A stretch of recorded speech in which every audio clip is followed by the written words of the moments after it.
रहेंगे। यहाँ पे जो है नंबर देखें तो रेवेन्यू इनलाइन आया है, लेकिन बाकी पैरामीटर्स जो है एनालिस्ट एस्टिमेट से कम आए हैं और ओवरऑल जो है छोटी अवधि में डिमांड पर असर ज़रूर संभव हो सकता है। लेकिन ऑफ कोर्स हमने देखा था ओवरनाइट मार्केट्स में भी और यूएस मार्केट्स में भी जो है एक positive momentum big tech stocks में देखने मिला, तो शायद वो रब ऑफ टीसीएस में भी कर सकता है।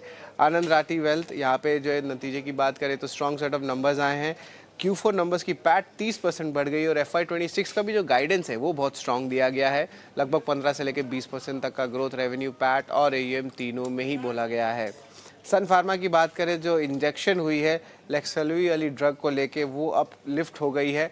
अब जो है ये स्टॉक के लिए बहुत पॉजिटिव रहेगा इनके लॉन्च के लिए, खासकर कि यूएस मार्केट्स में। बाइकॉन ने भी यूएस एफडीए अप्रूवल आई है उनके ऑन्कोलॉजी पोर्टफोलियो के बायोसिमिलर के लिए, स्टॉक के लिए बहुत पॉजिटिव है।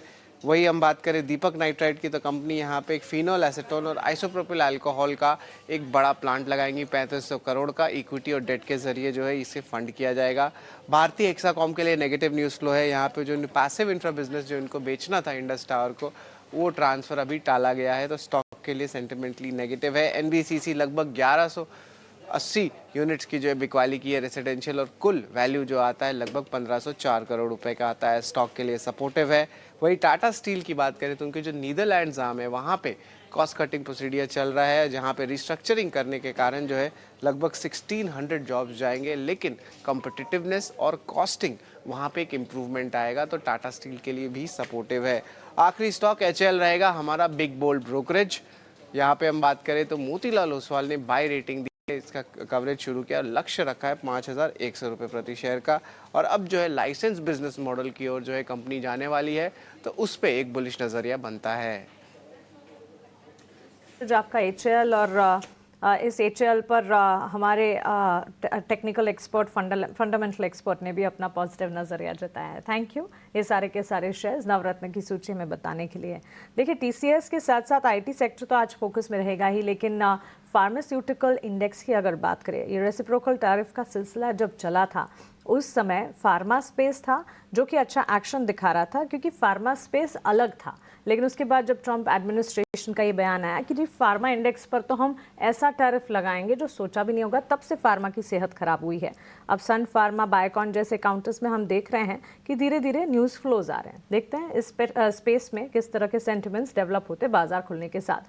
45 रुपए की मजबूती के साथ रुपया खुला है। एमसीएक्स पर सोना रिकॉर्ड ऊंचाई पर है, तो कमोडिटी मार्केट में बुलियन मार्केट एक्शन में है और मजबूती रुपए में भी देखी जा रही है। आदित्य अरोड़ा एक और एक्सपर्ट हमारे साथ हमारी पैनल पर जुड़ गए हैं, आइए उनका स्वागत करते हैं। आदित्य, 4 मिनट बचे हैं बाजार खुलने के लिए, क्विकली आप अपने स्टॉक स्पेसिफिक रिकमेंडेशंस बताएं। Very good morning to you and to everyone. I think बाजार आज काफी दमदार खुलने वाला है। बहुत दिन बाद थोड़ा अलग रंग से बाजार चलेगा। तो मेरी जो रिकमेंडेशन रहेगी वो रहेगी दीपक फर्टिलाइजर। आई थिंक कंसोलिडेशन के बाद ये स्टॉक में काफी एक अच्छा प्राइस एक्शन देखने को मिला प्रीवियस सेशन में। तो दीपक फर्टिलाइजर के साथ एक बुलिश राय रहेगी। इधर 1159 में इसको बाय कर सकते हैं। 1100 का रहेगा स्टॉप लॉस और टारगेट रहेगा 1220 का। ये रहेगा पहला स्टॉक। दूसरा फार्मा स्पेस से, लेबोरेटरी स्पेस से डॉक्टर लालपत लैब। कुछ 10-20 दिन के कंसोलिडेशन के बाद ये स्टॉक में स्ट्रॉन्ग मूव देखने को मिल रहा है विद स्ट्रॉन्ग प्राइस एक्शन। तो इसको बाय कर सकते हैं 2667 में। स्टॉप लॉस रहेगा 2500 का और टारगेट रहेगा 2830 का। सीए हैं आदित्य की तरफ से। आदित्य, एनबीसीसी पर भी एक राय दीजिए, न्यूज फ्लो के चलते फोकस में रहेगा, प्री ओपन में मजबूती के साथ ट्रेड भी कर रहा है। एनबीसीसी पे पॉजिटिव रहेगी, पर थोड़ा सा प्राइस को सेटल होने दे। कई बार होता है गैप अप के बाद प्राइसेस डिक्लाइन कर जाते हैं, तो थोड़ा सा वेट करें, चेज नहीं करें। स्टॉप लॉस यहाँ रहना चाहिए 85 का और पॉजिटिव नजरिया है स्टॉक पे। ठीक है, एचडीएफसी बैंक और रिलायंस इंडस्ट्रीज ये दोनों शेयर्स भी आज हल्के हल्के गैप के साथ कर रहे हैं ऊपर। देखिए छुट्टी का इम्पैक्ट तो ये हुआ है कि आपको बहुत बड़े गैप नहीं मिल रहे हैं, लेकिन ऐसा निराश होने की बात नहीं है कि कितना बड़ा आप दूसरे मार्केट्स को देख रहे हो तो बड़ी हैरानी हो रही होगी। उन्होंने तो 4-4% रिएक्ट किया है। यूरोपियन मार्केट्स जो टिपिकली कम रिएक्ट करते हैं उनके बाजार में 4-4% रिएक्ट किए हैं, तो हमने तो यहाँ पे 2% भी एथिकली नहीं जोड़ा, और जो गिफ्ट निफ्टी भी आपको 2% दिखा रहा था वो भी नहीं जोड़ा। हो सकता है थोड़ा स्लो मूवमेंट रहे पहले स्टार्टिंग में, लेकिन बाद में स्ट्रॉन्ग स्ट्रेंथ आ जाए। तो इसलिए विक्स को ज़रूर देखना आज आप। मोर द विक्स टूटेगा हायर द मार्केट चलेगा, ऐसा समझ लेना आप। एक लाइन समझ लो आज सिंपल सी, विक्स को जितना कमज़ोर करेंगे उतना काम आएगा। अगर विक्स रहेगा ना ऊपर, बोले विक्स तो नहीं टूटेगा सर, अभी डोनाल्ड ट्रंप का पता नहीं है, किसी का कुछ पता नहीं, तो फिर देखते हैं क्या होगा। ठीक है, 1-1.5 मिनट रह गया मार्केट ओपन का। एक ही क्वेश्चन मैं और पूछ लेता हूँ, पंकज भाई से मेरी बात ही नहीं हुई सुबह से। पंकज जी, एक बैंक वाला शेयर बता दोगे जिस पे आपकी स्टडी है, थोड़ा जल्दी बताइएगा, फिर मार्केट ओपन हो रहा है। हमें काफी अच्छा लगता है, तो ओवरऑल ये मैं पसंद करता हूँ। बाकी एनबीएफसी में आई थिंक श्रीराम फाइनेंस है जो कि हमें अच्छा लगता है।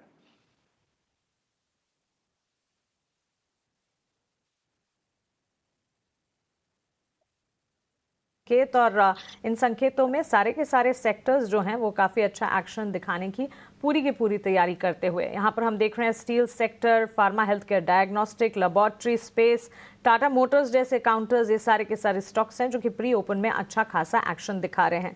गिफ्ट निफ्टी की तरफ से ही संकेत मिल रहे थे और भारतीय बाजार के लिए इनफैक्ट यूएस मार्केट ने जो चेयरफुल एटीट्यूड दिखाया वेडनेसडे सेशन, कल बाजार बंद जरूर थे लेकिन एक मूव तो पॉजिटिव बनता ही है। और ये बात तो तय है कि first half at least of the market जो है वो चेयरफुल भारतीय बाजार के लिए 22,694 यानी कि 22,700 के ही नजदीक खुलने की पूरी तैयारी करता हुआ निफ्टी 300 अंकों की मजबूती clearly on the face of it शुरुआत में ही नजर आ सकती है, उससे ज्यादा भी देखेंगे लेवल्स किस तरह फेस होते हैं। 400 अंकों की मजबूती बैंक निफ्टी के मुकाबले बैंक निफ्टी की परफॉर्मेंस काफी अच्छी रही और क्रेडिट पॉलिसी को डाइजेस्ट जरूर किया था, लेकिन हो सकता है कि आज उसका पॉजिटिव इम्पैक्ट जो है बाजार देखने की कोशिश करे। बैंक्स एंड फाइनेंशियल्स पर नजर भी रहेगी, वहां पर एक इम्पैक्ट रियल एस्टेट सेक्टर पर भी फोकस रखेगा जरूर।